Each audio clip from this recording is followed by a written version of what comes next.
Make sure you stand till the end. First, you always need to replace 3 things, not just the belt. Second, if you do it the wrong way, you will destroy your engine, and we'll explain why.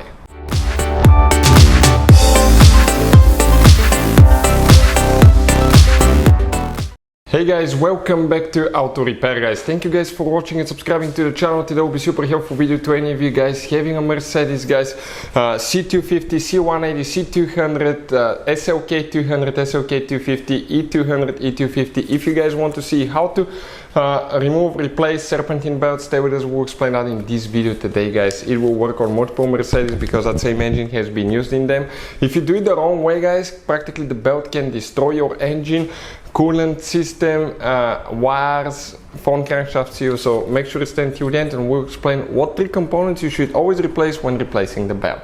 Before we start, let me just tell you a little bit about us guys. Every single car we get here at the garage, we try to make at least 200 to 300 free repair videos. We're constantly getting new cars, we're constantly working on something. Why we do all that guys? Because our mission here at the shop is to save you as much money as we can. All we need guys in return, please subscribe to the channel and like the video, that way we can keep making these absolutely free videos. And if you need to buy any parts, tools for your car, Mercedes, any model guys, check out the link in the description of the video below. That's where we get all our tools, supplies from, and you can guys save a fortune. So we're going to go ahead and open the hood. Now, right here guys, let me explain. Okay, you will have guys for noise, whine, noise, you will have 2 pulleys that can easily cause that, and they're hard to see. Okay, one of them guys is actually right here underneath, the other one is over there. Okay, I'm talking about these idler pulleys. That's what they look like. The funny thing about this is that even if you spin them sometimes, they sound perfectly normal, but when they have tension, that's when the bearing becomes noisy. So we will explain that guys. Okay, what needs to be done to replace that thing now. So here we're going to remove that hose so it's not in the way guys. Okay, let me see how exactly this one attaches. It will be only I believe that clip right here. Let me see, and if it's going to come out, everything is stuck quite a bit. So we're going to press right here now, okay, and when we press that clip, okay, I'll try to pry the hose out. Okay, it looks like it came out. We have one, I think. Let me see if we have one more underneath or we don't. It's hard for me to see here.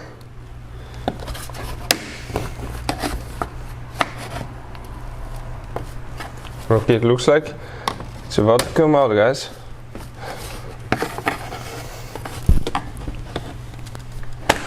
Okay, it came out. One clip on the bottom as well. The other one, it just slides the same way. Exactly the same, one on top, one on the bottom. Now let's disconnect it from here. Here there is one more clip right there. Okay, that we need to press. Let me see, and one on this side. 2 clips that are really hard to get to guys. Okay, the design is terrible.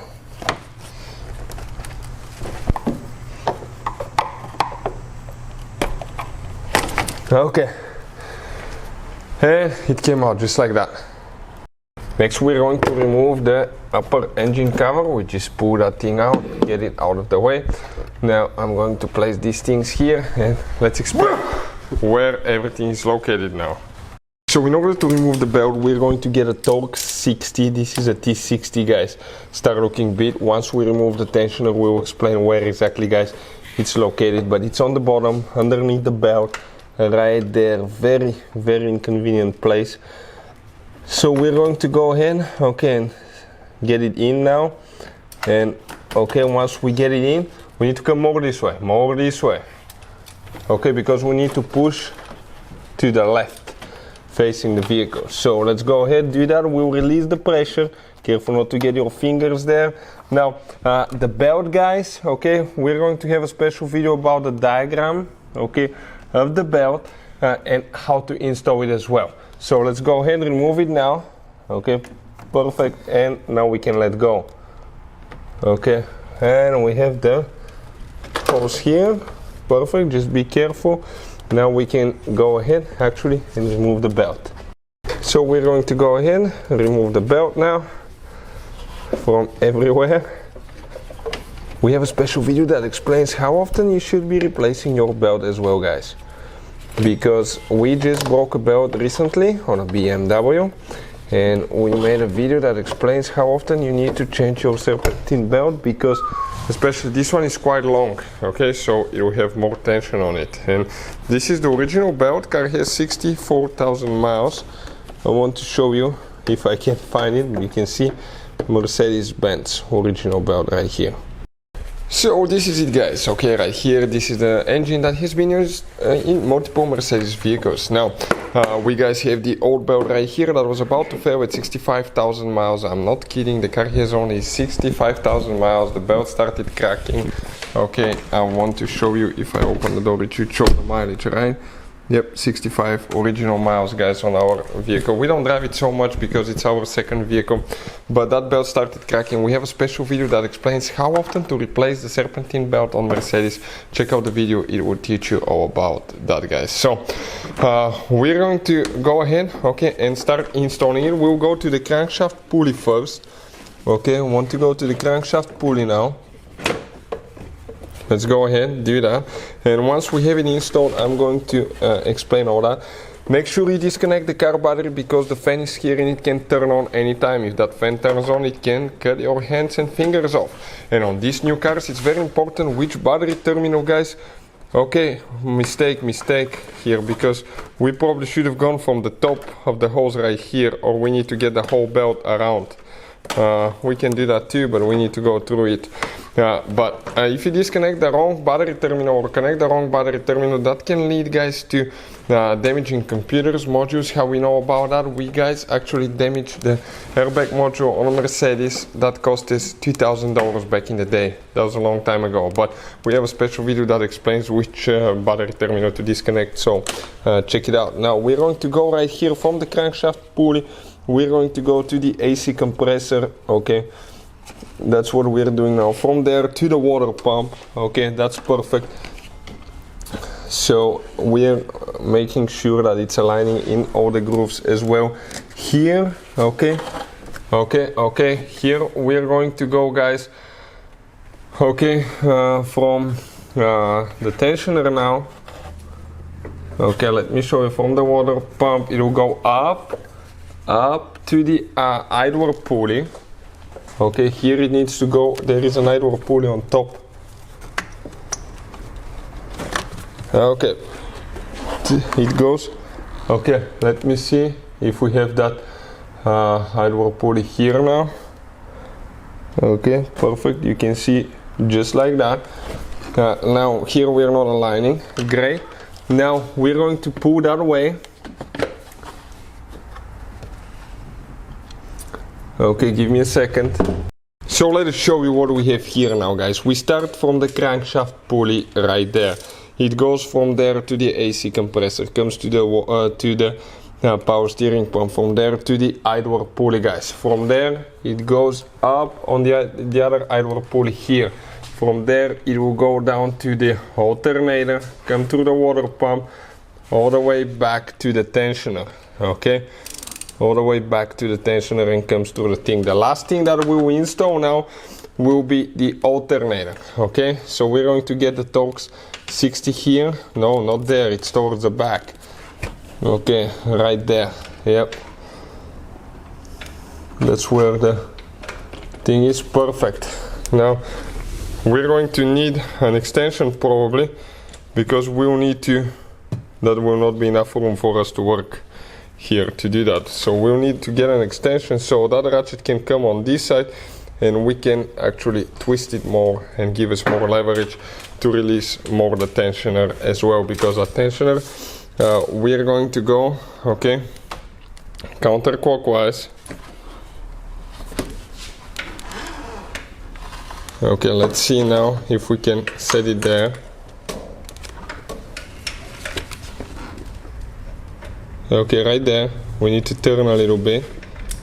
Okay, like that. Oh, go down a little bit now. Oh, perfect. Okay, let's see if we can get a little bit more room here. Okay, and now we're going to release the tensioner. More. Let's see how much we can. And I'm going to see if I can install that belt on the alternator now.